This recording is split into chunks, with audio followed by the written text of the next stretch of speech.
कि श्री किशोरी जी के जन्म के बाद किशोरी जी ने बहुत दिनों तक अपने नेत्र नहीं खोले, बहुत दिनों तक नेत्र नहीं खोले। मंद मंद मुस्काती हैं, जैसे छोटा बालक उबासी लेता है ऐसे मुख भी खोलती हैं, और कभी कोई रुदन का भाव होता है तो रोती भी हैं, पर नेत्र नहीं खोलती हैं अपने। इस बात से वृषभानु जी बड़ी चिंता में थे, हमारी लाली नेत्र क्यों ना खोल रही है। इतने सारे लोग बधाई ले लेकर के आए, सब किशोरी जी को बधाई देने के लिए, मुख देखने के लिए सब आ रहे थे।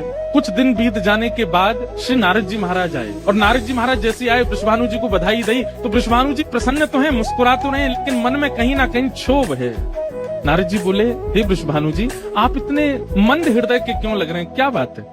आपके मुखमंडल की प्रसन्नता तो अद्भुत होनी चाहिए, पर आपके मुखमंडल पर मलिनता देख करके ऐसा लगता है कोई चिंता है आपको। तो वृषभानु जी बोले, लाली को जन्म भयो है, खूब सुख, खूब आह्लाद और खूब उत्सव है रोए, लेकिन पता नहीं क्यों जादनाते लाली भैया वाने अपने नेत्र नहीं खोले।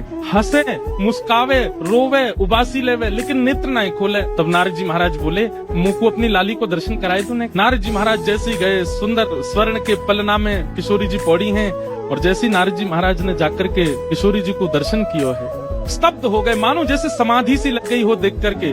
सब जानते हैं, सब देवी देवताओं को पता है कि श्रीमन नारायण जो श्री कृष्ण हैं, उनके हृदय का परमानंद, परम उन्मोद ही इस रूप में प्रकट हुआ है, उनकी आह्लादनी शक्ति ही इस रूप में प्रकट हुई है। नारद जी बोले, भानु बाबा एक काम करो, बोले कहा नेक बाहर जाओ, एक एकांत में छोड़ो लाली के पास। वृषभानु जी बोले जो आज्ञा, और बाहर चले गए, और भीतर एकांत में श्री नारद जी महाराज सबसे पहले तो झुक करके अपनी जटाओं को किशोरी जी के चरणों से छुपाते हैं, और चरणों से जटा छुपाने के बाद श्री नारद जी महाराज चरणों में प्रणाम करते हुए विनती करते हैं किशोरी जी से,